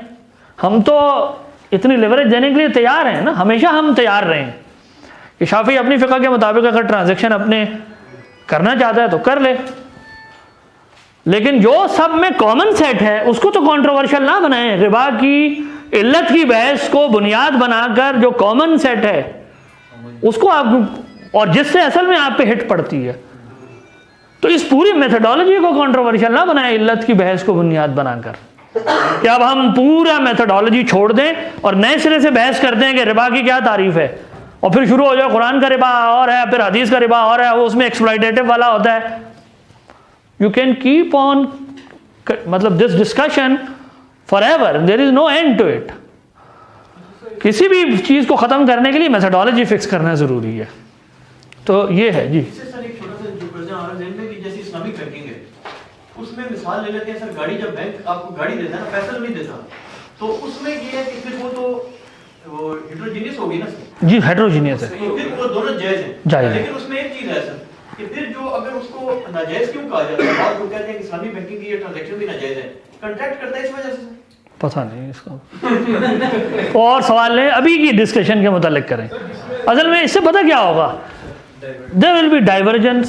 मतलब इसके मुताबिक तो फिर जायज़ है सर। आज की गुफ्तगू से ये जायज़ है जी। ये जो कंडीशन बनती है 6 से और 6 जो मार्केट लगा के जो फीस पे लेट फीस पे वो होती पेनल्टीज वगैरह होती वो भी इसके ज़िम्मे में आएगी ना? नहीं वो होमोजीनियस, वो लेट पेनल्टी नहीं डाल, आप प्राइस असल में वो इस्लामी बैंकों ने वो किया है कि प्राइस नहीं बढ़ा सकते ना क्रेडिट सेल में भी, तो वो कहते हैं आप पेनल्टी डाल दो। सर मैं एजुकेशन इंस्टीट्यूट की बात कर रहा हूँ, वो एजुकेशन एक सर्विस दे रहे हैं, उसके बदले वो फीस आप देते हो, अगर आप फीस ना पे करो तो उसमें पेनल्टी पड़ती है आपको लेटर ऑन। असल में उसको कहते हैं माली जुर्माने की बहस, कि क्या माली जुर्माना लगाना जायज़ है। फुक़हा के हाँ ये बहस रही है, कई फुक़हा कहते हैं कि आप किसी शख्स पे माली जुर्माना नहीं लगा सकते, कुछ कहते हैं जायज़ है, तो वो बहस असल में और तरह है। इसमें नहीं आएगी सर, इसका बिल्कुल बुनियादी सवाल था। हमने देखा था रिबॉन नसिया, हमने कहा था कि जब डेफर करेंगे आप तो वो रिबॉन नसिया में आ जाएगा, फिर हमने उसको कर्ज की एक्सेप्शन बाहर निकाल दी थी हमने, ऐसे ही सर? जी अच्छा, और ये फिर हमने जिस हदीस से इस्तेदलाल किया उसमें कहा था कि आप जो भी लेन देन करें, वो होमोजेनियस हो हेटेरोजेनियस, एक चीज़ लाजमी कॉमन थी उसके अंदर, वो थी कि एट स्पॉट करो। तो हम आगे जब हमने अभी चीज़ें क्लोज कर रहे थे तो उसमें हमने देखा कि डिफरेंट हेटेरोजेनियस में भी हमने रिबॉन नसिया बिल्कुल जायज़ करार दे दिया, ठीक है, कि हम डेफर, हाँ जब ग्रुप बदल गया तो जायज़ हो गया। जबकि हदीस जो बता रही थी आप कहते हैं बाकी हदीसों में, ठीक है मैं समझ गया। मैं ये कह रहा हूँ कि मैं जो कंफ्यूजन है वो ये है कि हमने शुरू यहाँ से किया था कि डेफर होना तो नसिया है, ठीक है, और हदीस ये कहती है कि आप एक मजलिस में कर रहे हैं डेफर करना ही है। हाँ तो इस थोड़ी सी कंफ्यूजन को थोड़ा क्लियर कर दें। वो सवाल इन्होंने पूछा था, उसको हमने इस तरह क्लियर किया। देखिए कर्ज की एक्सेप्शन भी क्यों क्रिएट की है, बाकी जगह सोशल और भी हदीसें मौजूद थी। फिर जब हमने देखा कि इस हदीस को जब हमने देखना शुरू किया, इससे कुछ उसूल निकले, लेकिन कुछ और हदीसें उससे कॉन्ट्राडिक्ट होती हुई नज़र आ रही हैं बज़ाहिर। अगर मैं इन उसूलों को इतना जनरल मान लूँ तो इसका मतलब है कि हदीस के ज़ाहिरी अल्फाज जो हमें बता रहे हैं मफ़हूम उस तरह नहीं है। अब उस मफ़हूम को फिक्स करना है कि उसूल ऐसा निकाला जाए कि सारी हदीसें या मैक्सिमम जो हम कर सकते हैं वो हम आहंग हों।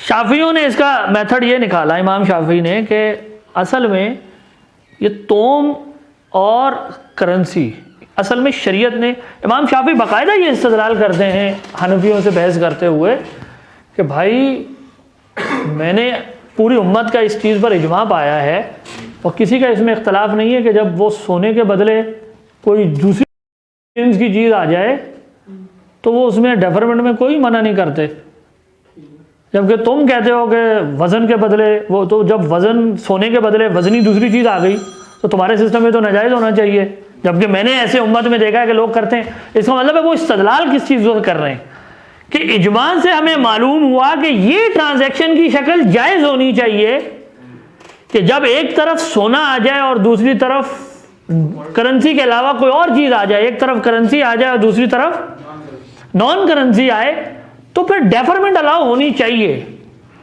ये तो हदीस से मालूम हो रहा है। अब या मैं उसूल ऐसा बना लूँ पहली हदीस से कि वो दूसरी हदीस नलिफाई हो जाए, या उसूल ऐसा निकालूं कि एक इल्लत नहीं फंक्शनल, यहाँ असल में दो इल्लतें फंक्शनल हैं, दो रूल्स फंक्शनल हैं।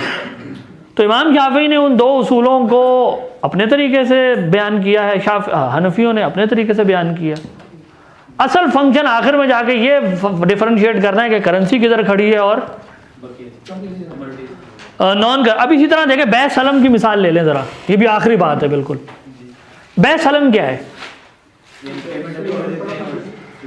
पेमेंट मैंने अभी की और चीज़ बाद में मिलनी है। क्रेडिट सेल का रिवर्स है।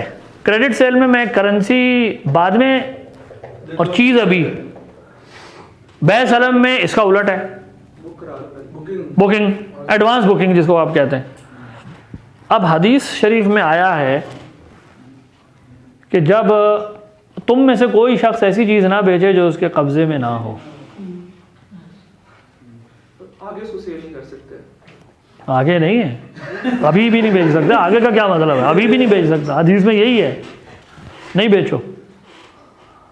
You can not sell what you do not possess. अब बै सलम जायज़ हो सकती है इस चीज़ के होते हुए?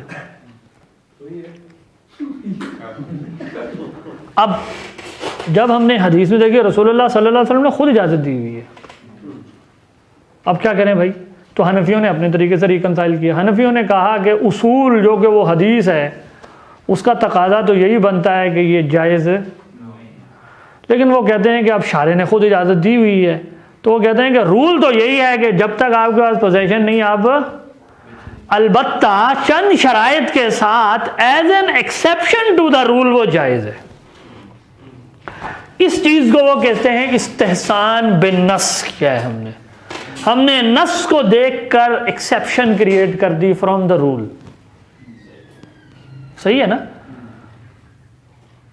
इसको इस्तेहसान बिन नस कहते हैं। वो इमाम शाफी ने रिसाला में और तरह बहस की है। वो कहते हैं कि जब मैं इस हदीस को देखता हूँ ना तो इसके अंदर दो एहतमाल हैं। इमाम शाफी ने एक बाब बांधा है रिसाला में जिसमें आप ये दिखाते हैं कि बज़ाहिर मुतारिज़ हदीसों को कैसे कंसिस्टेंट बनाया जाता है। असल में मुहद्दिसीन का हनफियों पे एतराज़ होता था कि ये मुनकिरीन हदीस हैं, ये नहीं मानते हदीस। सच्ची बात यही है। हेलो राय, इनके सामने हदीस पेश करो, कहते हैं अपनी तरफ से बात बना लेते हैं, ये कोई बात है भला करने वाली? तो इमाम शाफी असल में कई जगहों पे हनफियों को जवाब दे रहे थे, कई दफ़ा मुहद्दिसीन को भी समझा रहे होते। तुम भी तो ज़रा बात समझो ना, इतने वो भी बेवकूफ़ नहीं है, क्योंकि असल में वो सीख आए थे। इमाम मोहम्मद के पास भी गए, इमाम मालिक के पास भी गए, तो ही learn the methodology of both. और ख़ुद मुहद्दिसीन की तरफ से तो उनको पता था कि हदीसें चलाते। असल में उन्होंने ब्रिज किया दोनों को, कि वो लोग असल में उसूल बनाते हैं, फिर हदीस को किसी तरह उसके साथ एडजस्ट कर रहे होते हैं। आप हदीस का ज़ाहिर पढ़ते रहते हैं। यानी इमाम, आप ये देखें ना, इमाम अहमद बिन हम्बल की तरफ ये कौल मनकूल है कि हमें, यानी हमारे ग्रोह के लोगों को तो नासिख और मनसूख की चीज़ें भी नहीं पता होती थी, यहाँ तक कि इमाम शाफी ने आके बताया कि भाई ये इन चीज़ों का बड़ा ख्याल करना होता है। ऐसे नहीं होता कि बस हदीस आ गई तो अब हम कहें बस आगे नहीं बढ़ना हदीस के अल्फाज से। खैर, इमाम शाफी कहते हैं यहाँ दो एहतमाल हैं।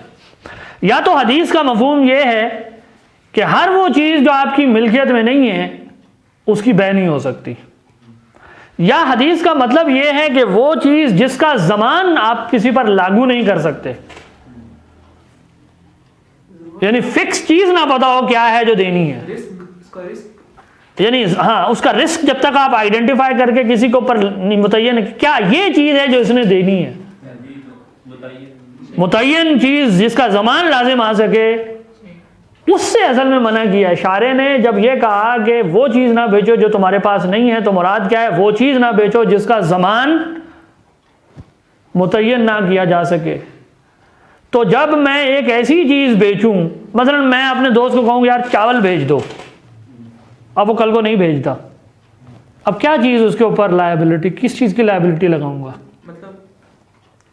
लेकिन अगर हमने ये तय किया कि यार आपने सुपर कर्नल चावल नगीना ब्रांड 50 किलो तोड़ा, ठीक है, इतनी कीमत में फला दिन मुझे देने हैं, तो अब आपने कमोडिटी क्या कर दी? स्पेसिफाई। इमाम शाफी कहते हैं अब ये स्पेसिफाइड चीज़ का ज़मान मुकर्रर हो सकता है। कल को अगर वो नहीं देगा ना, आप उसको कहेंगे ये चीज़ तुमने मानी है दो, अब आप उसका ज़मान सेलर के ऊपर डाल सकते हैं। तो जब शारे ने गोया ये जब कहा कि तुम ऐसी चीज़ ना बेचो जो तुम्हारे कब्ज़े में नहीं है, तो असल में शारे ने ये लफ्ज़ कह के हर उस चीज़ की ममानियत नहीं की थी जो कब्ज़े में नहीं है, बल्कि सिर्फ उस चीज़ की ममानियत गई थी जिसका ज़मान ना आए। और जिस हदीस में इजाज़त दी है उसके अंदर फ़ी कैल मालूम व वज़न मालूम ये इजाज़त दे दी है। तो गोया यहाँ पर इमाम शाफी गोया हनफियों को ये कह रहे हैं कि हमें एक्सेप्शन करने की ज़रूरत नहीं। यहाँ दो उसूल हैं। इमाम शाफी बाज़ लोगों के एक्सेप्शन का रूल लगाते हैं, बै उराया को जैसे वो कहते हैं एक्सेप्शन है, तो ऐसा नहीं कि वो ये उसूल नहीं मानते, हनफियों को मानते हैं, लेकिन वो कहते हैं यहाँ वो उसूल नहीं लग रहा, यहाँ मैं एक और उसूल निकाल सकता हूँ इसके अंदर से। तो अब आप ये देखें कि बै सलम को हनफियों ने और तरह से अपने सिस्टम में एडजस्ट किया है। इमाम शाफी ने अब दोनों ने हदीस ही को सामने रखा है। सर पोजेशन को आप किस तरह डिफाइन करें? पोजेशन बस यही है कि आपने चीज कब्जे में मतलब लेनी है और आपके इमाम जबी कहते हैं कि एक हदीस का इमाम जबी कहते हैं कि जब शारे ने ये मना किया कि वो चीज़ ना बेचो जो कब्जे में नहीं है, तो एक मफहूम ये हो सकता है कि बेचने और ख़रीदने वाला उसको देख ना सकता हो, एक ये मफहूम हो सकता है। सर लेकिन रिस्क तो आपको पर ट्रांसफर हो गया जब आपने चीज खरीद ली। क्या चीज़ खरीदी? अगर मैंने कराची की चीज पड़ी, मैंने यहाँ पे बैठे खरीद ली, रिस्क तो मेरे ऊपर ट्रांसफर। इमाम शाफी यही तो कह रहे हैं, इमाम शाफी कह रहे हैं कि अगर आपने चीज़ स्पेसिफाई कर ली कि ये चीज़ है जो तुमने मुझे देनी है बाद में, तो वो इस हदीस के अंदर उसकी ममानियत शामिल है ही नहीं, अगर कि ज़ाहिरी अल्फाज से लग रहा है तुम्हें। और ये मैं इसलिए कह रहा हूँ क्योंकि मुझे दूसरी हदीस मालूम है कि शारे ने ऐसी चीज़ की सेल की इजाज़त दी है जो अगरचे कब्ज़े में ना हो लेकिन उसका वज़न, कैल, कीमत सब मुतय्यन हो। तो वो कहते हैं कि इस हदीस के अल्फाज से तुम्हें धोखा हुआ है, इट इज़ ए क्वालिफाइड हदीस। वहाँ वो बहस ही यही करते हैं कि बज़ाहिर लफ्ज़ आम होता है, मुराद ख़ास होती है, वहाँ यही समझा रहे हैं वो। इसी तरीके से हनफी अपने तरीके से चलते हैं, वो कहते हैं असल में एक और वजह भी, हनफियों का आम कतई है, ये बात याद रखें, हनफियों का आम कतई है, इमाम शाफी का आम ज़न्नी है। तो हनफी इतनी आसानी से तखसीस पैदा करने के कायल नहीं होते। बाज़ जगहों पर वो कहते हैं कि यार ये हदीस तो खबर वाहिद है, तो ये तो ज़न्नी इल्म का फ़ायदा देती है, तो ज़न्नी इल्म से कतई इल्म को कैसे क्वालिफाई करें? इमाम शाफी कहते हैं नहीं ये तुमने उसूली गलत बनाया हुआ है, वो जो जिसको तुम कतई कह रहे हो वो होता ही नहीं है। अब ये देखें, अब ये हदीस को मानने और ना मानने की बहस नहीं है, बल्कि डिग्री ऑफ नॉलेज की बहस है कि मेरे नज़दीक एक वर्टिकल हायरार्की है नॉलेज की। मैं कहता हूँ एक कानून एक हायर सर्टेनिटी के साथ निकला है, दूसरा एक लोअर प्रोबेबिलिटी के साथ आया है, तो ये उसको प्रीसीड कैसे करेगा? ये नहीं करेगा। इसीलिए बाज़ जगहों पर इमाम शाफी अगर किसी चीज़ को कहते हैं कि ये वाजिब है, हनफी कहते हैं ये वाजिब नहीं है, ये सुन्नत वगैरह है, क्योंकि वाजिब होने के लिए खबर वाहिद से वाजिब नहीं होता साबित। तो इस तरह की ये जो इख्तलाफ होता है असल में ये आपके सेट प्रिंसिपल्स होते हैं कि आपने लैंग्वेज का स्ट्रक्चर क्या तय किया है इंटरप्रेट करने के लिए। तो ये असल तो वो इमाम शाफी ने अपने तरीके से बैसलम को एकोमोडेट कर दिया। इमाम जो हनफी हैं वो भी एग्जैक्टली यही कहते हैं, लेकिन वो ये कहते हैं कि ये एक्सेप्शन है बशर्ते कि ये 3 चीज़ें 4 चीज़ें इस पर पूरी हो जाएं कि कैल मालूम हो, वज़न मालूम हो, कीमत मालूम हो, कहाँ डिलीवर होना ये मालूम हो। इन चीज़ों शराइत के साथ ये एक्सेप्शन है। चूँकि ये एक्सेप्शन है लिहाजा बैसलम पर मज़ीद किसी चीज़ को क़यास नहीं किया जाएगा। ये बात मैं इसलिए कह रहा हूँ, अब ज़रा समझें, ये चलें दिलचस्प बात आ गई। अगर एक तरफ गोल्ड हो और दूसरी तरफ सिल्वर हो और ये मैंने एक करेंसी दे दी दूसरी डेफर कर दी, एक करेंसी दे दी दूसरी डेफर कर दी, इसमें और बैसलम में फ़र्क क्या है? सर बैसलम में जो चीज़ें होंगी वो हेट्रोजीनियस होंगी, अभी हेट्रोजीनियस है, लेकिन दोनों करेंसी ग्रुप है, ग्रुप सेम है, करेंसी का ग्रुप है। तो बज़ाहिर फॉर्म में तो कोई फ़र्क नज़र नहीं ना आ रहा। तो हनफी असल में यही कहते हैं कि बैसलम है ही एक्सेप्शन, ये तब जायज़ है जब एक तरफ ऐन हो और दूसरी तरफ दैन हो, इसको क़यास नहीं, इस पर हम दैन और दैन वाली ट्रांजैक्शन को क़यास नहीं करेंगे। जब सोने के बदले चांदी आया ना तो ये दैन वर्सेस दैन है। बैसलम में दैन वर्सेस दैन नहीं होता, एन वर्सेस दैन होता है। दैन यानी प्राइस में अभी दे देता हूं, एन यानी कमोडिटी बाद में होनी है। वो कहते हैं ये तो है ही रूल की पहले नंबर पे ये रूल की वायलेशन थी, नंबर 1। फिर हमने इसको माना क्यों है? ग्रुप चेंज है, दोनों डिफरेंट ग्रुप के। नहीं, हदीस में मना हुआ है ना, ये ग्रुप का चक्कर नहीं है। यहाँ पर हदीस में मना कर दिया जो चीज़ कब्जे में नहीं है वो नहीं बेचनी, ये उसूल यहाँ लागू होने हैं। अब इस हदीस की वजह से ये तो जायज़ ही नहीं है। अब वो हनफी कहते हैं हमने जायज़ क्यों माना है? क्योंकि शारे ने एक्सेप्शन दी है। लेकिन एक्सेप्शन पे गौर तो करूँगा ना, किस मामले की एक्सेप्शन दी है। एक्सेप्शन दी है देन के वर्सेस एन वर्सेस एन पे तो नहीं लगा इशारे ने। तो इस सलम को मैं करेंसी सलम की बुनियाद नहीं बना सकता। हनफी यूँ रीजनिंग करेगा। तो ये मामले हैं ज़रा पेचीदा। सर एक प्रैक्टिकल एग्जांपल अगर दे देना इसमें कि जैसे कि गाड़ी को बंदा बुक करा लेता है, गाड़ी बुक करा लेता है, तो वो अभी उसको कंपनी को पेमेंट कर देता है और गाड़ी हो सकता है उसको 6 महीने बाद मिले, तो इसमें हनफी शाफी क्या कहेंगे? आराम वो कहेंगे ये जायज़ है बशर्ते कि आप ये तय कर लें कि गाड़ी से मुराद क्या है। कोई ऐसा बैंक है कि आप उसके पास जाएं, वो आपसे कहें कि जाइन आप 40 लाख रुपए दें, हम आपको गाड़ी देंगे। कोई बुक कराता है ऐसे गाड़ी? बस हनफी कहेगा कि अगर आपने मबी यानी कमोडिटी या सौदा जो है उसको अगर आपने वेल स्पेसिफाई कर लिया, प्राइस वेल स्पेसिफाइड है और वो पे कर दी गई और ये भी तय हो गया कि चीज़ कब दी जाएगी और कहाँ दी जाएगी, तो जितने रिस्क फैक्टर थे वो आपने क्या कर लिए? अकाउंट फॉर कर लिए, जिनमें धोखा हो सकता था, या क्वांटिटी का धोखा हो सकता था, या प्राइस का धोखा हो सकता था, या डिलीवरी पॉइंट का धोखा हो सकता था, या डिलीवरी टाइम का धोखा हो सकता था। अगर आपने ये चारों तरह के धोखे अकाउंट फॉर कर लिए तो अब ये बैसलम जायज़ हो जाएगी, इमाम शाफी के नज़दीक भी और इमाम अबू हनीफा के नज़दीक भी। इमाम शाफी कैसे जायज़ कहेंगे सर? उनकी क्या दलील होगी जायज़? यही वो कहते हैं शरीयत ने एक्सेप्शनली तौर पे इसको जायज़ का इशारे ने। कुछ अगले ठीक है, चले यहाँ हम रोक लें।